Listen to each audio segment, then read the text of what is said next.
ಸ್ನೇಹಿತರೆ ನಮಸ್ಕಾರ, ನಾನು ರವೀಂದ್ರ ಜೋಶಿ. ಅಂತೂ ಇಂತೂ ಈ ಎಕ್ಸಾಮಿನೇಷನ್ ಪೇಪರ್ ಬಿಲ್ಲು ನಿನ್ನೆ ಪಾಸ್ ಆಯಿತು. ರಾಜ್ಯಸಭೆಯಲ್ಲಿ ಕೂಡ ಭಾಳ ದೊಡ್ಡ ಮಟ್ಟದ ಚರ್ಚೆ ಆಯಿತು. ಅದ್ರ ಬಗ್ಗೆ ಮತ್ತೆ ಮಾತಾಡ್ತೀನಿ. ಭಾಳ ಮುಖ್ಯವಾದಂಥ ವಿಚಾರವನ್ನು ಮಾತಾಡೋದಿದೆ. ರಾಜ್ಯಸಭೆಯಲ್ಲಿ ಯಾವ ರೀತಿ ಮಲ್ಲಿಕಾರ್ಜುನ ಮುತ್ಯ ಋಣಸಂದಾಯವನ್ನು ಮಾಡಿದರು ಸೋನಿಯಾ ಗಾಂಧಿಗೆ ಅನ್ನುವಂಥ ವಿಚಾರವನ್ನು ತಿಳಿಸ್ತೀನಿ. ಅದಕ್ಕಿಂತ ಮುಂಚೆ ಭಾಳ ಪ್ರಮುಖವಾದ ವಿಚಾರ, ರಾಷ್ಟ್ರದ ಹಿತಾಸಕ್ತಿಯ ವಿಚಾರ, ಮುಂದೆ ನಡೆಯುವಂಥ ವಿದ್ಯಮಾನಗಳ ಸೂಚನೆಯನ್ನು ಮೊದಲು ಹೇಳ್ಬಿಡ್ತೀನಿ. ನಿನ್ನೆ ನರೇಂದ್ರ ಮೋದಿಯವರು ಒಂದು ವಿಶೇಷ ಸಭೆಯನ್ನು ಕರ್ಕೊಂಡಿದ್ದರು. ತಮ್ಮ ತೀರ ಆಪ್ತ ವಲಯದ CCS ಅಂತ ಕರೀತಾರೆ, ಕ್ಯಾಬಿನೆಟ್ ಕಮಿಟಿ ಆನ್ ಸೆಕ್ಯೂರಿಟಿ ಅಂತ ಹೇಳ್ತಾರೆ, CCS ಅಂತ. ಅದರ ಸಭೆಯನ್ನು ಕರೆಯಲಾಗಿತ್ತು. ನಮ್ಮ ರಾಜನಾಥ್ ಸಿಂಗ್ ಇದ್ದರು, ಅಜಿತ್ ಡೋವಲ್ ಅವರಿದ್ದರು, ಆಮೇಲೆ ಡಾಕ್ಟರ್ ಜಯಶಂಕರ್ ಅವರಿದ್ದರು, ನಿರ್ಮಲಾ ಸೀತಾರಾಮನ್ ಇದ್ದರು, ಅಮಿತ್ ಶಾ ಅಂತೂ ಇರಲೇಬೇಕು, ಅಮಿತ್ ಶಾ ಇದ್ದರು. ಎಲ್ಲರೂ ಇರುವಂಥ ಒಂದು ಸಭೆ ಅತ್ಯಂತ ಗೌಪ್ಯವಾಗಿ ನಡೀತಾ ಇತ್ತು. ಸುದೀರ್ಘ ಕಾಲದವರೆಗೂ ನಡೀತಾ ಇತ್ತು. ಯಾವುದೋ ಜಿರ್ಲೆ ಬಗ್ಗೆ ಇಷ್ಟೆಲ್ಲ ಅವರು ಚರ್ಚೆ ಮಾಡಬೇಕಾಗಿಲ್ಲ, ಆ ಚರ್ಚೆಯನ್ನು ಮಾಡಿರೋದಿಲ್ಲ. ಅದನ್ನು ಅಮಿತ್ ಶಾ ಅವರು ಯಾವ ರೀತಿ ನಿಭಾಯಿಸಬೇಕು ಅನ್ನುವಂಥ ತೀರ್ಮಾನವನ್ನು ನಿನ್ನೆ ಮಾಡಿದ್ದಾರೆ. ಅದರ ಕುರಿತಾಗಿ ನಿನ್ನೆ ಅಜಿತ್ ಡೋವಲ್ ಕೂಡ ಅವ್ರ ಜೊತೆ ಸೇರಿ ಸುಮಾರು 6 ತಾಸುಗಳ ಕಾಲ ಭಿನ್ನವಾದ ಸಭೆಗಳು ನಡೆದವು. ಇವತ್ತು ಕೂಡ ಅಮಿತ್ ಶಾ ಅವರು ಬೆಳಗಿನಿಂದ ಸತತವಾಗಿ ಸಭೆಗಳಲ್ಲಿಯೇ ಇದ್ದರು. ಈ ರೀತಿ ಸಭೆ ನಡೀಲಿಕ್ಕೆ ಕಾರಣ ಏನು? ಕ್ಯಾಬಿನೆಟ್ ಕಮಿಟಿ ಸಭೆ ಆನ್ ಸೆಕ್ಯೂರಿಟಿ, ಭದ್ರತೆಯ ದೃಷ್ಟಿಯಿಂದ ನಡೀತಾ ಇರುವಂಥ ಸಭೆ ಯಾಕೆ? ಒಂದು ಮಾಹಿತಿಯ ಪ್ರಕಾರ ನಾಳೆ 3 ಸೈನ್ಯದ ಮುಖ್ಯಸ್ಥರು ಏನಿದ್ದಾರೆ ಅವ್ರನ್ನ ಕರೆಸಿ ನರೇಂದ್ರ ಮೋದಿಯವರು ಮಾತುಕತೆಯನ್ನು ನಡೆಸಲಿದ್ದಾರೆ. ನಾವು ಈ ರಂಪಾಟದೊಳಗೆ, ಜಿರ್ಲೆಯ ರಂಪಾಟದೊಳಗೆ ಭಾಳ ಮುಖ್ಯವಾದಂಥ ವಿಚಾರವನ್ನು ಮರೆತುಬಿಟ್ಟಿದ್ದೀವಿ. ಏನಂದರೆ, ಪಾಕ್ ಆಕ್ಯುಪೈಡ್ ಕಾಶ್ಮೀರ ಏನಿದೆಯಲ್ಲ, ಪಾಕ್ ಆಕ್ರಮಿತ ಕಾಶ್ಮೀರ, ಅಲ್ಲಿ ಭಾಳ ದೊಡ್ಡ ಮಟ್ಟದ ಗೃಹ ಯುದ್ಧ ನಡೀತಾ ಇದೆ, ನರಮೇಧ ನಡೀತಾ ಇದೆ. ಪಾಕ್ ಸೈನ್ಯ ಅಲ್ಲಿಯ ಜನರನ್ನು ಕಂಡ ಕಡೆ ಗುಂಡು ಹೊಡೆದು ಸಾಯಿಸ್ತಾ ಇದೆ. ಜೊತೆಗೆ ಅಲ್ಲಿಯ ಜನ ರೋಚಿಗೆದ್ದಿದ್ದಾರೆ. ಪರಿಸ್ಥಿತಿ ತೀರಾ ಅಂದರೆ ತೀರಾ ಗಂಭೀರವಾಗಿದೆ. ನಮ್ಮಲ್ಲಿ ಪಂಜಾಬ್ನಲ್ಲಿ ಹೇಗೆ ಜಲಿಯನ್ ವಾಲಾಬಾಗ್ ಆಗಿತ್ತಲ್ಲ, ಒಂದು ಜಾಗದಲ್ಲಿ ಆಗಿತ್ತು ಜಲಿಯನ್ ವಾಲಾಬಾಗ್, ಅಮೃತ್ಸರದಲ್ಲಿ ಒಂದು ಬಾವಿಯಲ್ಲಿ ಬಂದು ನಮ್ಮ ಸ್ವಾತಂತ್ರ್ಯ ಯೋಧರೆಲ್ಲ ಬೀಳ್ತಾರೆ. ಜನರಲ್ ಡಯರ್ ಆರ್ಡರ್ ಮಾಡಿರ್ತಾನೆ, ಗುಂಡು ಹೊಡೆಯಲಾಗುತ್ತೆ. ಆ ಕಥೆ ನಿಮಗೂ ನಮ್ಮ ಇತಿಹಾಸದ ಪುಟಗಳಲ್ಲಿ ನಿಮ್ಗೆ ಅದ್ರ ಪ್ರಕರಣ ಗೊತ್ತು. ಇದು ಏಕಕಾಲಕ್ಕೆ 6 ಕಡೆ ಈ ರೀತಿ ಶೂಟ್ ಎಟ್ ಸೈಟ್ ಆರ್ಡರನ್ನು ಸೈನ್ಯ ಮಾಡಿದೆ. ನಿರಂತರವಾದ ಹತ್ಯೆಗಳು ನಡೀತಾ ಇದ್ದಾವೆ. ಪರಿಸ್ಥಿತಿ ತೀರಾ ಚಿಂತಾಜನಕ ಇದೆ. ಅಲ್ಲಿ ಜಗತ್ತಿನ ಯಾವ ಮಾಧ್ಯಮದಲ್ಲಿಯೂ ಕೂಡ ಇದರ ಸುದ್ದಿ ಇಲ್ಲ. ಆದರೆ ಭಾರತ ದೇಶದಲ್ಲಿ ನರೇಂದ್ರ ಮೋದಿಯ ವಿರುದ್ಧವಾಗಿ ಅವಾಚ್ಯವಾಗಿ, ಅಶ್ಲೀಲವಾಗಿ ಭಾರತ ದೇಶದ ಯುವ ಜನತೆ ಅವ್ರ ಬಗ್ಗೆ ಕಮೆಂಟ್ ಮಾಡ್ತಾ ಇದ್ದಾರೆ. ಭಾರತದಲ್ಲಿ ಗೃಹಯುದ್ಧ ಆಗುವ ಸಾಧ್ಯತೆ ಇದೆ ಅಂತ ಅಮೇರಿಕೆಯ ಪತ್ರಿಕೆಗಳು, ಚೈನಾದ ಪತ್ರಿಕೆಗಳೆಲ್ಲ ವರದಿ ಮಾಡ್ತಾ ಇದ್ದಾವೆ. ಅಂತ ದುರಂತ ನೋಡಿ. ಹಾಗಾದರೆ ಈ ಸಭೆಯ ಕಾರಣ ಏನು?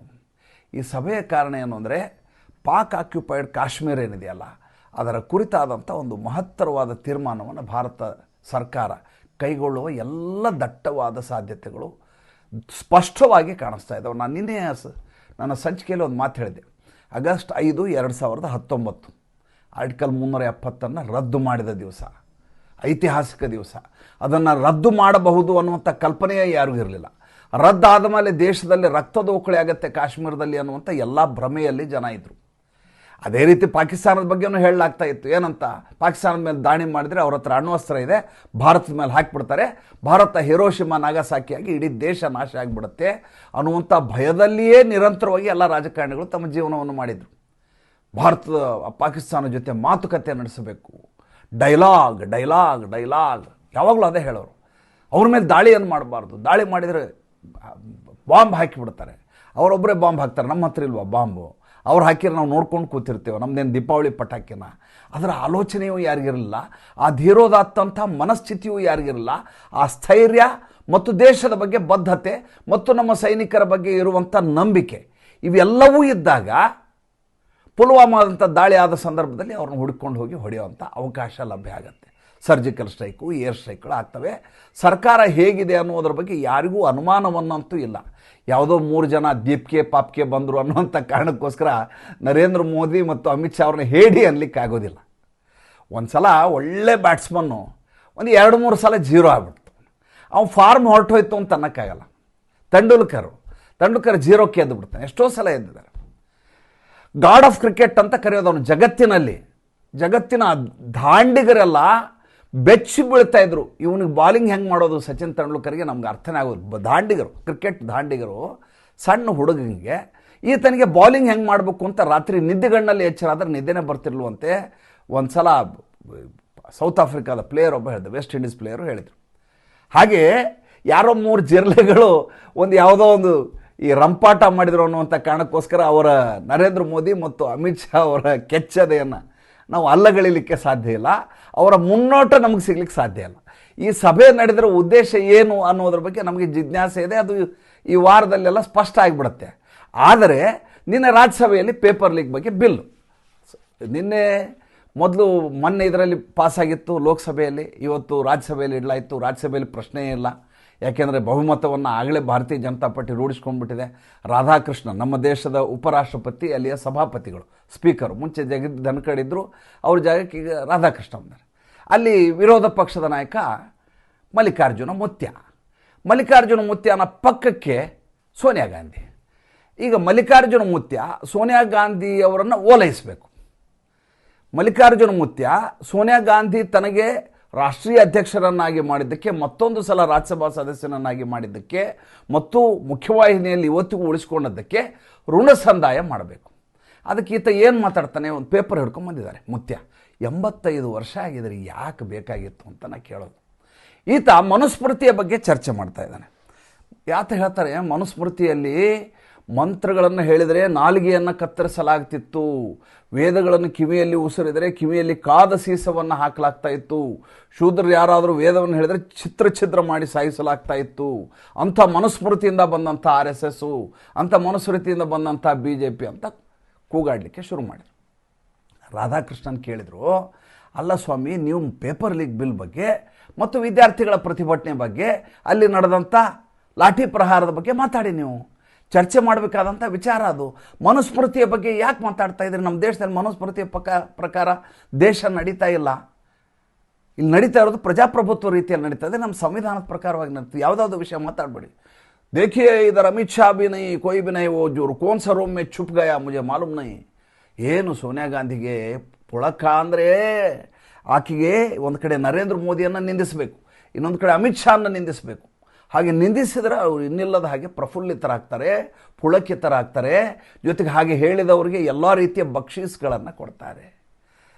ಆತನಿಗೆ ತುಂಬ ಚೆನ್ನಾಗಿ ಗೊತ್ತು ಮಲ್ಲಿಕಾರ್ಜುನ ಮುತ್ಯಾಗೆ, ಅಮಿತ್ ಶಾ ಇಂಥ ಇದಕ್ಕೆ ಲೋಕಸಭೆಗೆ ನರೇಂದ್ರ ಮೋದಿ ಅಮಿತ್ ಶಾ ಬರಲಿಲ್ಲ ನಿನ್ನೆ ಪೇಪರ್ ಲೀಕ್ ಬಿಲ್ ವಿಷಯಕ್ಕೆ. ಭಾಳ ಮುಖ್ಯವಾದಂಥ ಬಿಲ್ ಆದರೂ ಕೂಡ ಈ ರಾಹುಲ್ ಗಾಂಧಿ ಉತ್ತರ ಕೊಡಲಿಕ್ಕೆ ನಾವ್ಯಾಕೆ ಬರಬೇಕು ಅಂತ ಆತನನ್ನು ಅಂಡರ್ ರೇಟಿಂಗ್ ಮಾಡಿ ಬಿಸಾಕಿದರು.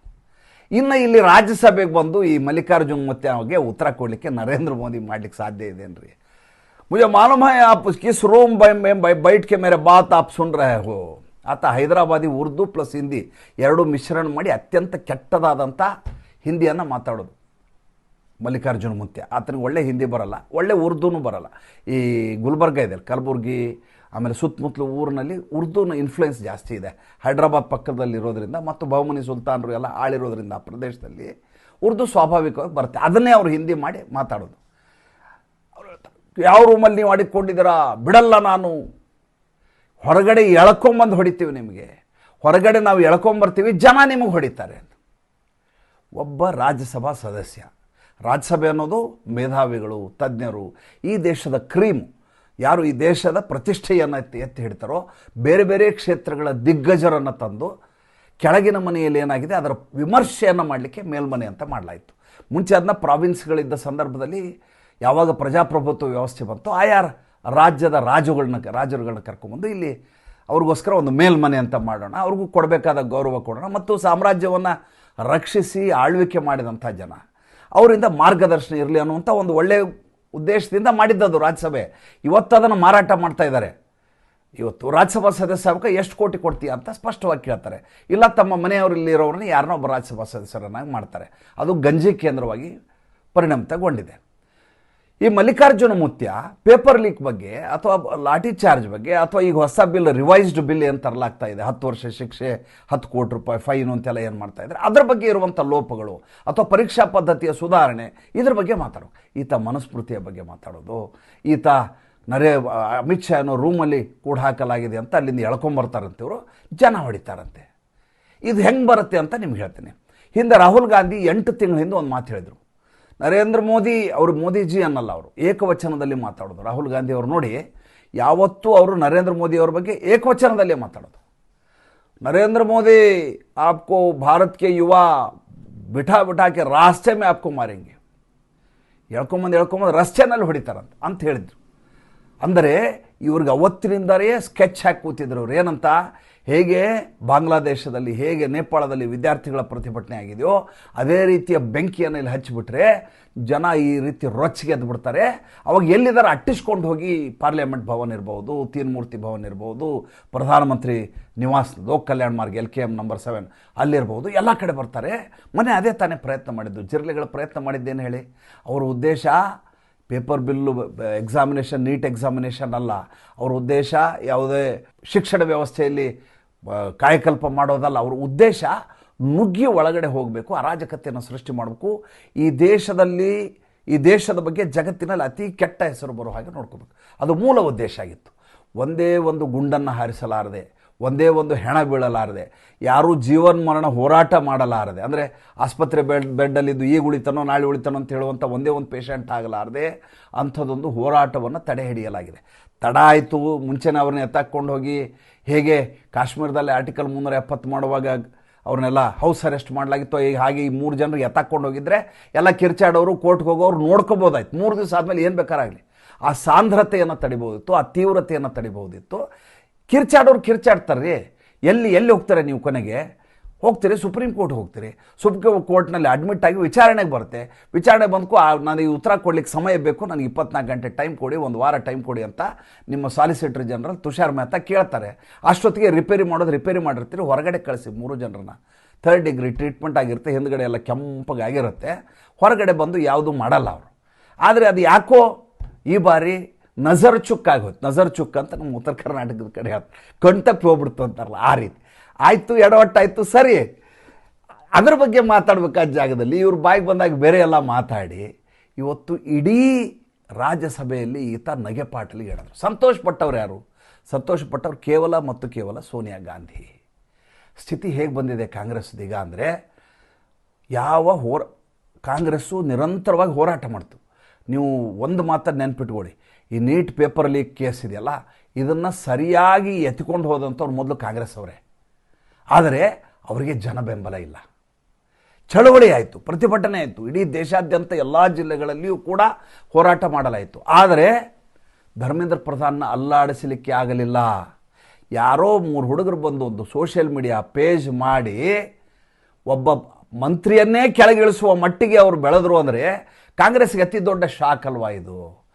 ಇನ್ನು ಭಾಳ ಮಜಾ ಆಗಿದ್ದು ಇನ್ನೊಂದು ಘಟನೆಯನ್ನು ಹೇಳಲೇಬೇಕು ನಿಮಗೆ. ಒಂದು 4-5 ಘಟನೆಗಳಾಗಿದ್ದಾವೆ. ಏನಂದರೆ, ಈ ಪೊಲೀಸರಂತೂ ಕೇಸ್ ಹಾಕ್ತಾ ಇದ್ದಾರೆ, ಅದನ್ನು ಯಾವುದೂ ನಿಲ್ಲಿಸಿಲ್ಲ. ನಾವೇನು ತಿಳ್ಕೊತೀವಿ, ಸುಪ್ರೀಂ ಕೋರ್ಟಲ್ಲಿ ಈ ರೀತಿ ಹೇಳಿದ ತಕ್ಷಣ ಪೊಲೀಸರು ಮಲ್ಕೊಂಡ್ಬಿಡ್ತಾರೆ ಮನೇಲಿ ಅಂತ. ಇಲ್ಲ, ಆ ಲಿಸ್ಟ್ ಏನಿದೆ, ಆ ಲಿಸ್ಟಿನ ಪ್ರಕಾರ ಕೆಲಸ ನಡೀತಾ ಇದೆ, ಯಾರ್ಯಾರನ್ನ ಒಳಗಾಗ್ತಾ ಇದ್ದಾರೆ. ಅದು ನಮಗೆ ಹೆಂಗೆ ಗೊತ್ತಾಗುತ್ತೆ ಅಂದರೆ, ನಾವು ಸೋಷಿಯಲ್ ಮೀಡಿಯಾ ಪೇಜ್ಗಳನ್ನ, ಇನ್ಸ್ಟಾಗ್ರಾಮು, ಫೇಸ್ಬುಕ್ಕು ಎಲ್ಲವನ್ನೂ ನಿರಂತರವಾಗಿ ರೀಲ್ಗಳು ನೋಡೋದ್ರಿಂದ ಯಾರ್ಯಾರು ಕ್ಷಮೆ ಕೇಳ್ತಾ ಇದ್ದಾರೆ ಅಂತ ಕಾಣುತ್ತೆ. ಯಾರ್ಯಾರು ನರೇಂದ್ರ ಮೋದಿಗೆ ಬಾಯಿ ಬಂದಾಗ ಮಾತಾಡಿದ್ರು ಅವರೆಲ್ಲ ಅಳ್ತಾ ಇದ್ದಾರೆ ಮತ್ತು ಕ್ಷಮೆ ಯಾಚನೆ ಮಾಡ್ತಾ ಇದ್ದಾರೆ, ಜೈ ಶ್ರೀರಾಮ್ ಅಂತ ಇದ್ದಾರೆ. ಒಂದಷ್ಟು ಜನ ಸೋಷಿಯಲ್ ಮೀಡಿಯಾ ಇನ್ಫ್ಲೂಯೆನ್ಸರ್ ಕರ್ಕೊಂಬಂದು ಇವ್ರು ಮೋದಿಗೆ ಬಯಸಿದ್ರು. ಒಂದಷ್ಟು ಜನ ತವಾಯಿಫ್ಗಳನ್ನ ಕರ್ಕೊಂಬಂದು ಬಯಸಿದ್ರು, ಪ್ರಾಸ್ಟಿಟ್ಯೂಟ್ಸ್ನ ಕಂಡವರು. ಅವ್ರು ನೋಡಿಬಿಟ್ರೆ ನಿಮ್ಗೆ ಗೊತ್ತಾಗತ್ತೆ ಇವ್ರು ಯಾರು ಅಂತೇಳಿ. ಈ ಮುಂಬೈ ಡಾನ್ಸ್ ಬಾರಲ್ಲಿ ತುಂಬ ಚೆನ್ನಾಗಿ ಡ್ರೆಸ್ ಹಾಕೊಂಡಂತ ಹುಡುಗಿಯರು ಕಾಣಿಸ್ತಾರೆ ನಿಮಗೆ. ಬಾಯಿ ತೆಗಿಬಾರ್ದು ಅವ್ರು. ಬಾಯಿ ತೆಗೆದ್ಬಿಟ್ಟು ಬಾಯಿ ತುಂಬ ಗುಟ್ಕಾ ಇರುತ್ತೆ, ಕೆಟ್ಟ ವಾಸನೆ, ಅವ್ರ ಧ್ವನಿ ಗಂಡಸರ ಥರ ಧ್ವನಿ, ಅಸಹ್ಯವಾಗಿ ಆ ಧ್ವನಿ ಇದೆಯಲ್ಲ, ಕರ್ಕಶವಾದ ಧ್ವನಿ. ಯಾಕಂದ್ರೆ ಅವರ ರೀತಿ ನೀತಿ, ಆಹಾರ ಪದ್ಧತಿ ಎಲ್ಲ ಅದಿರುತ್ತೆ, ನೋಡ್ಲಿಕ್ಕೆ ಚೆನ್ನಾಗಿ ಕಾಣಿಸುತ್ತೆ. ಇಲ್ಲಿಯೂ ಆಗಿದ್ದದೆ, ಜಂತರ್ ಮಂತರಲ್ಲಿ ನೋಡಿದರೆ ಕಾಲೇಜ್ ಹುಡುಗಿಯರ ಥರ ಕಾಣಿಸ್ಬೇಕು.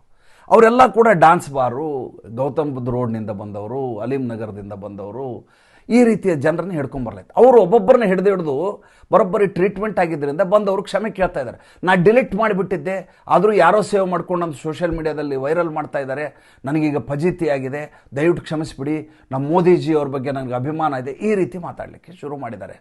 ಇದರ ಮಧ್ಯೆ ಈ ಅಭಿಜಿತ್ ದೀಪ್ಕೆ ಇದರಲ್ಲ, ಈತನನ್ನು ಸೈಡ್ ಲೈನ್ ಮಾಡಿದ್ದಾರೆ. ಈಗ ಅರವಿಂದ್ ಕೇಜ್ರಿವಾಲ್ ಏನು ಮಾಡಿದ, ಈತನನ್ನು ಸೈಡ್ ಲೈನ್ ಮಾಡಿಬಿಟ್ರು.